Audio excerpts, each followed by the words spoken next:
Le pas élan et la silhouette longiligne, anonyme, au milieu des badauds, Andreas Rallart traverse la croisette comme la vie, avec élégance et réflexion. L'Allemand est l'attraction de la 3e édition du Polar Cannes International Triathlon. L'homme le plus rapide au monde sur distance Ironman découvre la Riviera. Triathlète au palmarès a étouffé le plus résistant des speakers.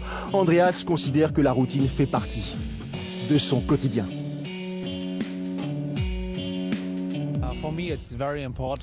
Pour moi, il est vraiment très important de répéter les habitudes, car ces habitudes vous permettent de rentrer progressivement dans votre course, de vous concentrer. Et cette nervosité, cette anxiété que vous ressentez sont des sensations qui sont utiles pour la suite de votre engagement. L'adrénaline est un élément crucial de votre course. C'est ce qui vous permet justement de démarrer le plus vite possible, de démarrer à 100% de vos capacités et parfois même au-delà, car ici, ce sera nécessaire. Après Jan Frodeno, Sébastien Kienle en 2015, la présence d'Andreas Rallart à Cannes cette année donne un peu plus de relief à l'événement. On doit la présence de tous ces champions au talent d'organisatrice de Manuela Garelli. C'est extraordinaire de courir en compagnie de tels athlètes, nous dit Giulio Molinari, le tenant du titre. Ma stratégie de course sera assez simple. Partir très tôt devant un vélo, essayer de faire la différence sur la concurrence parce que derrière ça va aller vite. Et Andreas n'a pas besoin d'être présenté, nous savons tous à qui nous avons affaire. Demain, il faudra jouer serré. Matin de course, la barbe est plus fournie et l'appétit féroce. Dans 3 heures, tout ce petit monde sera en mode compète. Protéines, sucre, confiance, le petit-déj fait partie de la course. Tandis que les yeux s'habituent progressivement à l'horaire matinal, les regards sont déjà ailleurs. Michel Vesterby apprécie le silence et la tranquillité. 4e du championnat du monde Ironman au mois d'octobre dernier à Hawaï, la Danoise considère que sa saison s'ouvre ici à Cannes.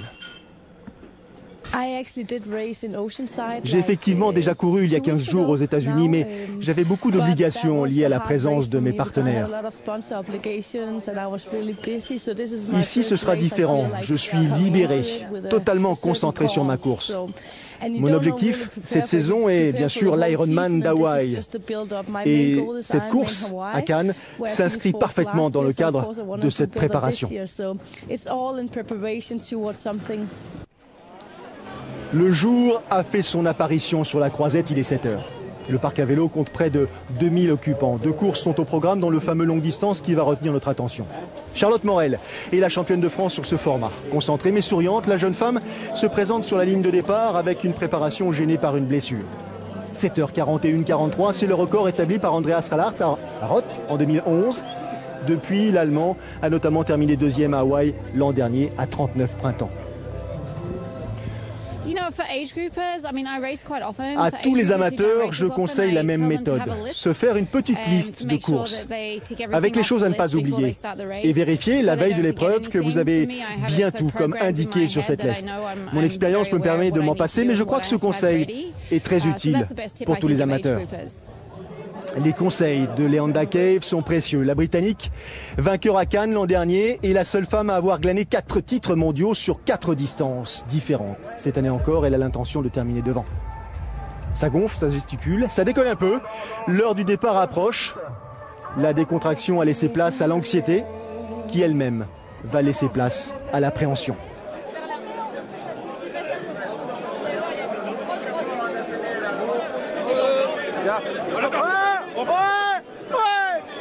On se croirait devant la vitrine d'un grand magasin un jour de solde juste au moment de l'ouverture. Bijoux Plage est bondé. Ils viennent de France et de partout ailleurs. 900 triathlètes ont choisi de s'aligner sur cette épreuve. À leur programme, 2 km de natation, 80 km à vélo avec 1000 mètres de dénivelé et 16 km à pied.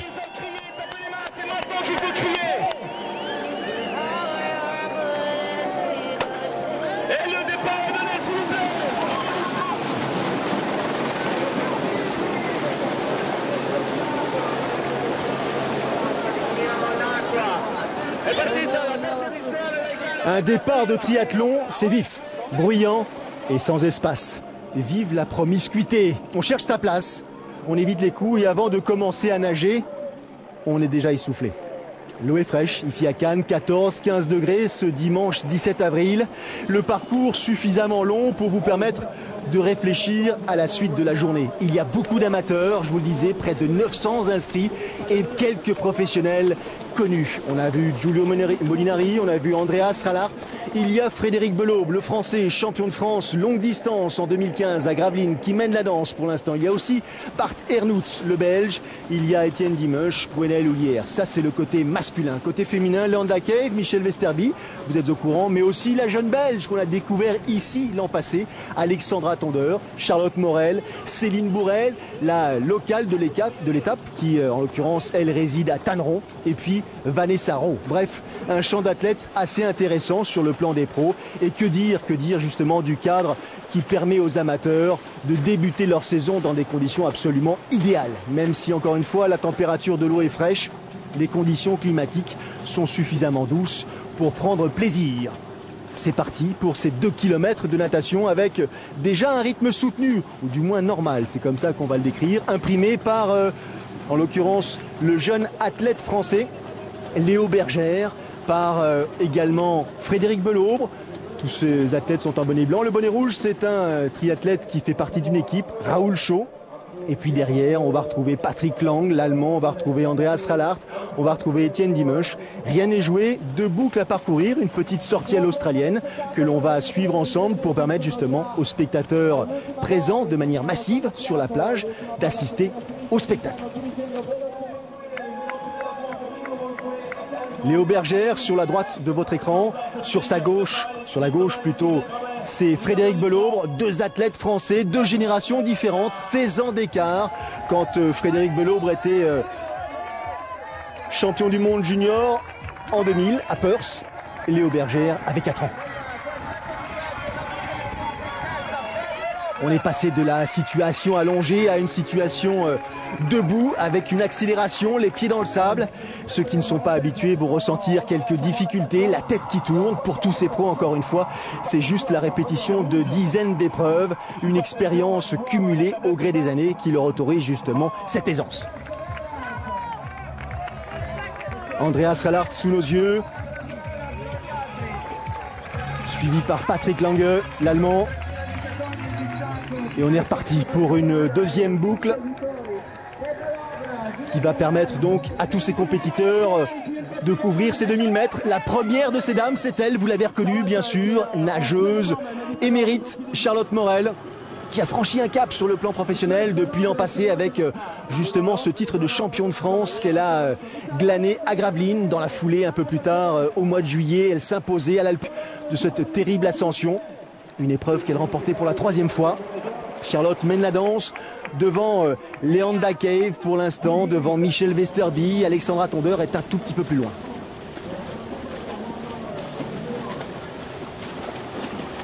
On se passe le relais.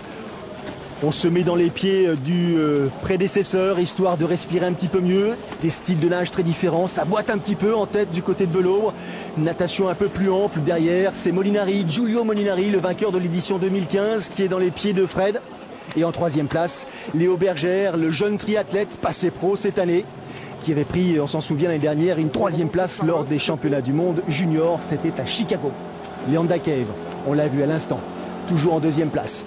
Elle n'est pas très loin de Charlotte Morel, que l'on suit à l'image. Mouvement ample, souple, efficace.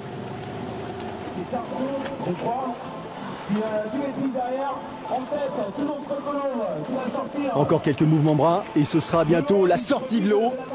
Fin des 2000 mètres de natation au programme. Direction les marches qui vous conduisent jusqu'à la croisette et surtout au parc à vélo. Fred Belob est le premier à sortir de l'eau. Ce n'est pas une surprise à vrai dire. Nageur-coureur, Fred est très à l'aise. Il sortit en 25 minutes. Derrière lui, Giulio Molinari qui, à la faveur de la transition, prend un léger avantage sur le Français. Des transitions éclairs, là aussi, la répétition de ces scènes vous permettent d'enchaîner, vous permettent de mieux préparer vos affaires et ensuite de vous diriger directement sur votre vélo. Il a le dossard numéro 1 et donc son vélo est le plus éloigné de l'aire de transition. Molinari est largement encouragé par les siens. Dai Dai, Giulio, c'est parti. On ne peut monter sur le vélo qu'au-delà de la ligne franchie. Les arbitres présents sur la compétition veillent effectivement au moindre détail. Les règles sont connues de tous. Et un peu plus tard sur le parcours cycliste, il faudra respecter les distances. 10 mètres de séparation entre les compétiteurs, 3 mètres de chaque côté, de façon à ne pas pouvoir bénéficier de ce fameux drafting. On a vu passer Étienne Dimanche, on a vu passer Patrick Lange.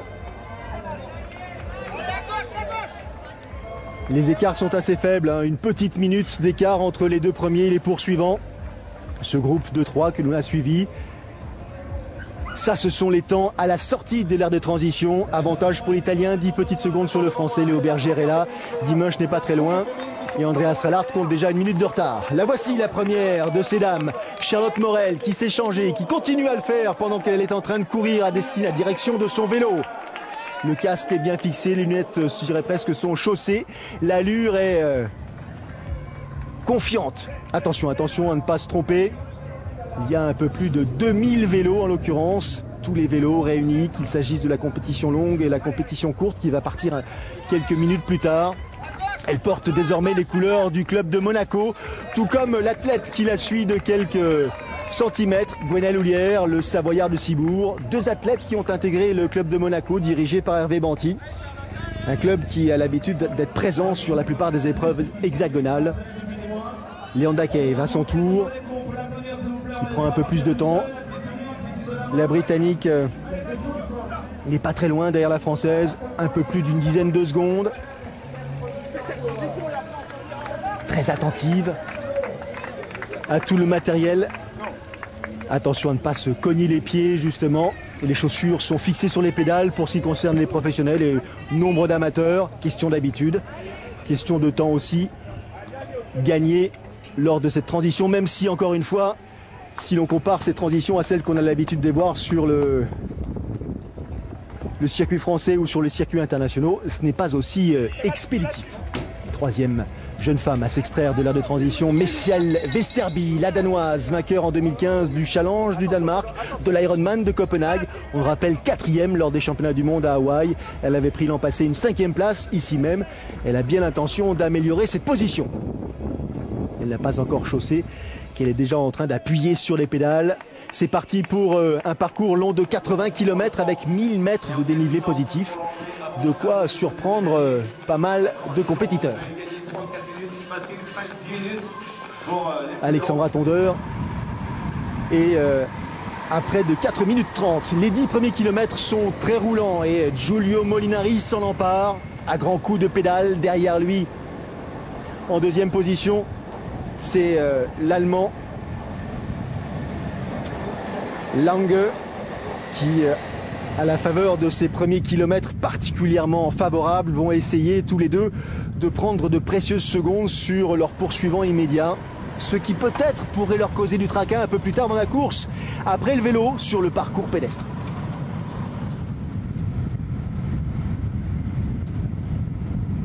On a vu Charlotte Morel, Leanda Cave, Michelle Vesterby, c'est le trio de tête du côté de ces dames, ce n'est pas une surprise. Voilà, ça c'est la première difficulté, on devrait dire même la principale difficulté du parcours.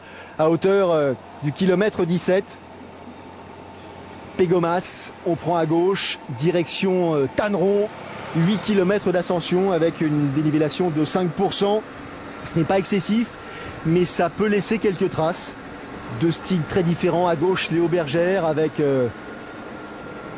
un pédalage souple, assez rythmé. Et sur sa droite, l'Allemand Patrick Lange dans un style tout en puissance.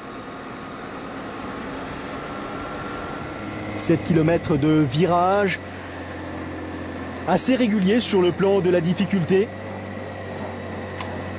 S'en suivront une légère descente à destination du lac de Saint-Cassien et puis ensuite une montée supplémentaire, une nouvelle direction Grasse, avant de profiter là aussi de kilomètres un peu plus favorables, de vivre la dernière difficulté à hauteur de Valbonne et ensuite de plonger sur Valoris Buchan. Elle n'a pas de vélo de contre-la-montre, mais pour l'instant, Charlotte Morel est solidement campée en tête de la compétition féminine. Je vous le disais en introduction, elle n'a pas vraiment pu bien s'entraîner avant ce début de saison, blessée, une fracture de fatigue à un fémur qui l'a empêché véritablement de se préparer à pied. C'est peut-être effectivement un peu plus tard dans la compétition qu'elle en ressentira les gènes. Mais pour l'instant, c'est elle qui mène la danse avec Leanne Dakev, la Britannique, 4 fois championne du monde, je vous le disais, quelques secondes derrière. Première descente, rapide, légèrement ensoleillée. Ceux qui auront pris la peine de reconnaître le parcours pourront donc sans doute glisser ou du moins dévaler un peu plus vite, ce qui n'est pas le cas d'Andreas Rallart en bleu, qui pour l'instant jongle avec ses virages rapides. La jonction est opérée par l'Allemand. Il a rejoint Etienne Dimesch, il a rejoint son compatriote Patrick Lang et il a rejoint Léo Bergère.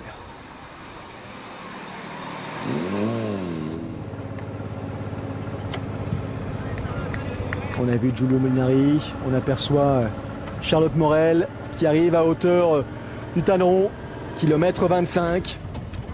L'ascension, la première ascension du parcours est réalisée. Il faut récupérer un petit peu, mais ne pas perdre de rythme pour autant.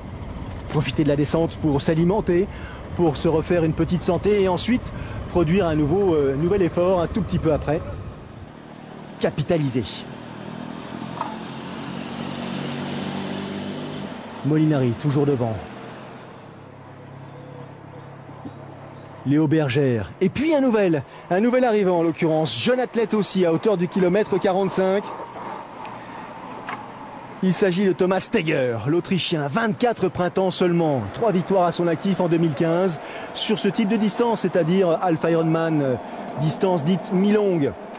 Il manque un tout petit peu d'expérience, sans doute d'habitude aussi sur les formats plus, je dirais, physiques, mais sur ce type de parcours, il est en l'occurrence dans son domaine et il est en train de revenir, ou tout du moins de limiter la casse vis-à-vis de Giulio Molinari, qui dans la nouvelle difficulté de ce parcours, à hauteur de Placassier, essaye d'accroître son avantage. Ça résiste derrière, on s'entend, on respecte les distances, les arbitres veillent.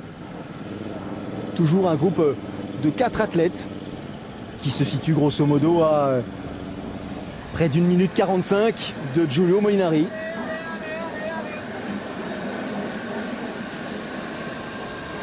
Patrick Lang, c'est lui qui peut compter sur sa pointe de vitesse à pied. Et que dire de cet homme, Etienne Dimesch, le Français, double vainqueur d'étape de Coupe du Monde. C'était à Guatapé et Cozumel qui s'est essayé au triathlon longue distance il y a quelques années et qui revient là, entraîné par Patrick Bringer, se tester sur ce format-là.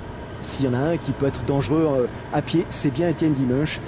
Il a à son actif un record de moins de 30 minutes, 29-26 je crois, sur 10 km. Elle revient.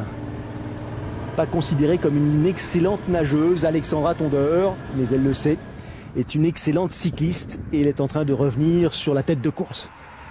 Pour tous les amateurs, c'est une question de patience, de gestion de l'effort, de plaisir aussi, parce que les périmètres traversés, les décors autour de vous vous offrent une journée exceptionnelle à vivre.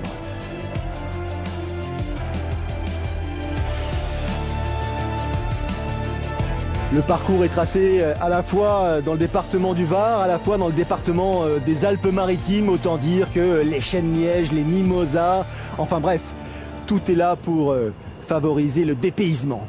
Retour à Cannes, fin du parcours cycliste pour Giulio Molinari, solidement campé en tête de la compétition pour l'instant. Un parcours vélo réalisé en 2h02. Un temps total de 2h31 à la sortie de l'aire de transition. Et il compte à ce moment précis une avance de 1 minute sur ce jeune athlète, encore une fois de 24 ans seulement, Thomas Steger. 2 minutes 15, un peu plus sur le troisième concurrent sous vos yeux, Léo Bergère. Derrière, Etienne Dimesch et l'Allemand Patrick Lang sont à 3 minutes 20 et Andreas Rallart un tout petit peu derrière. Meilleure transition effectuée par Étienne Dimanche. Le voici, Andreas Rallart, deuxième des championnats du monde Ironman. C'était au mois d'octobre 2015. 5 podiums à son actif sur cette épreuve. Aucune victoire. C'est vraiment la seule épreuve qu'il n'arrive pas à tout simplement dompter. Mais il faut dire qu'à chaque fois, qu'il s'agisse de Jan Frodeno, qu'il s'agisse de Chris McCormack, il a eu des adversaires dignes de ce nom. 16 km, c'est la distance à parcourir sur l'épreuve pédestre. 4 tours à effectuer sur la croisette. 4 tours et 16 km particulièrement rapides. Les écarts sous vos yeux. Et déjà 3 minutes d'écart entre le premier et Dimanche. 3 minutes 30 et un peu plus entre le premier et Rallart. Mais bon, 16 km c'est encore long. Chez les femmes, c'est Léon Dakev qui pose devant Charlotte Morel, Alexandra Tondeur et Céline Bourrez, en l'occurrence une fois, la locale de l'étape en 4e position, qui a fait un vélo phénoménal. Elle a tout donné, à qui tout double, Céline Bourrez. Elle a pris tous les risques en espérant gommer un tout petit peu l'écart qui l'a séparé de la tête de course. Elle a couvert les 80 km en 2h21-19, tandis que Léon Dakev le faisait en 2h25-59. Il revient, il produit son effort. Thomas Steger, il essaye justement de faire douter Giulio Molinari. Il arrive à revenir sur l'Italien à hauteur de 35 secondes simplement de l'Italien. 2 solutions pour l'Italien, perdre confiance en lui ou espérer que la prise de risque de l'Autrichien n'est que passagère et qu'il risque un peu plus tard de payer l'effort consenti à la fois sur le parcours vélo et bien sûr sur la course à pied. Il est solide. Giulio Molinari, sa vitesse, 15,7 à l'heure sur le parcours, mais il n'est pas le plus rapide. Il y a derrière des athlètes un peu plus rapides que lui, notamment Andreas Rallart, et puis surtout Étienne Dimanche, dont je vous disais qu'il est capable de courir le 30 km, le 10 km en moins de 30 minutes. Et lui, Étienne, il file à plus de 17 km/h, donc il est en train de tout simplement croquer ses adversaires un à un et revenir sur la tête de course. La pluie a fait son apparition et c'est tant mieux. Certains diront que la pluie permet de courir un peu plus vite. Pour tous les amateurs encore une fois engagés sur cette épreuve et pour ceux du courte distance qui vont finalement rejoindre leur paire du longue distance sur ce parcours pédestre. On n'est plus dans une logique de temps, on est plus dans une logique de plaisir et surtout, on souhaite terminer dans de bonnes conditions.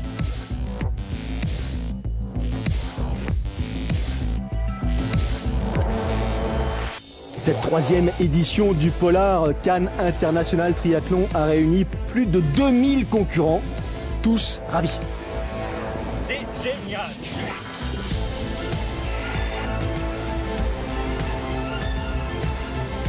C'est la fin du parcours et ce qui devait se produire s'est produit à la faveur du, dernier demi-tour. Étienne Dimanche a croqué Giulio Molinari. Étienne Dimanche, tout simplement, je dirais presque à la surprise générale, et à sa surprise, a terminé en vainqueur ici à Cannes. Belle performance, très belle performance de la part du Français qui clôture cette épreuve en 3h32.08 et Giulio Molinari, lui, termine à la 2e position à 30 secondes derrière, 30 petites secondes, mais il termine en 2e position. Et c'est l'Allemand, Andreas Rallart, le nouveau venu sur la croisette qui complète ce podium masculin. Il est satisfait de son parcours, satisfait de sa présence et que dire du public qui a pu justement bénéficier de toute son expérience, sa gentillesse et sa disponibilité.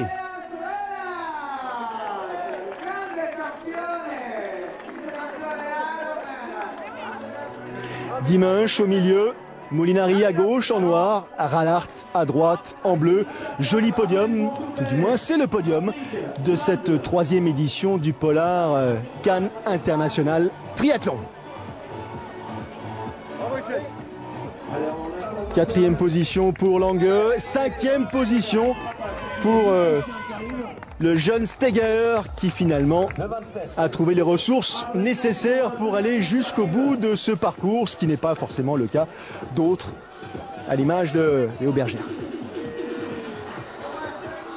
Le classement, les écarts et la 7e place de Gwenaël Ollière. Je venais là pour voir un peu où était la condition, je m'attendais pas à faire une course comme ça, enfin, même pendant la course je me sentais bien mais pas spécialement transcendant et du coup ouais, j'ai je pense un vélo correct, je suis parti à pied, les cannes étaient à peu près là et en fait je suis le premier surpris parce que même en franchissant la ligne je croyais encore être deux parce que bon il y a des coachs de l'équipe de France qui m'annonçaient des écarts sur Bart Arnout en fait qui avait un tour de retard mais moi je croyais qu'il était devant et du coup ouais, je suis le premier surpris de ce résultat. Bah disons que je m'étais déjà mis un petit passage éclair sur le long en 2013 avec notamment l'Embrunman, ça avait été un peu compliqué et là je pensais pas forcément me mettre sur le long directement mais c'était vraiment une course de pré-saison pour me tester. Je fais la Coupe d'Europe de Madrid dans 15 jours donc en Espagne et voilà on verra, c'est vrai que c'est encourageant et ça donne envie de continuer sur du format Alpha en tout cas. Ouais. La reine Leanda Cave, vainqueur en 2015, récidive, s'apprête donc à monter sur la plus haute marche de podium, ici encore une fois à Cannes cette saison. Course menée, je dirais presque de bout en bout, irrésistible Leanda Cave, qui après avoir vécu des moments difficiles en 2013 et 2014, retrouve un état de forme éblouissant.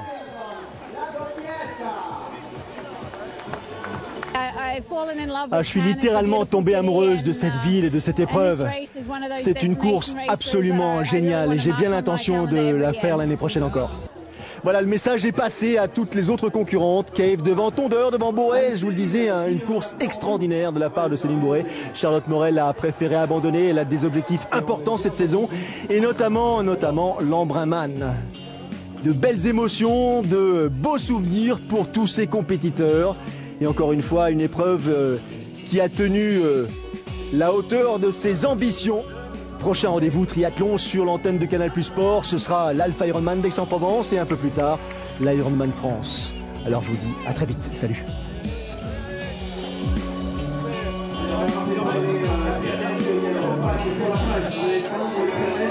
C'est ouvert, il faut passer large, selfie.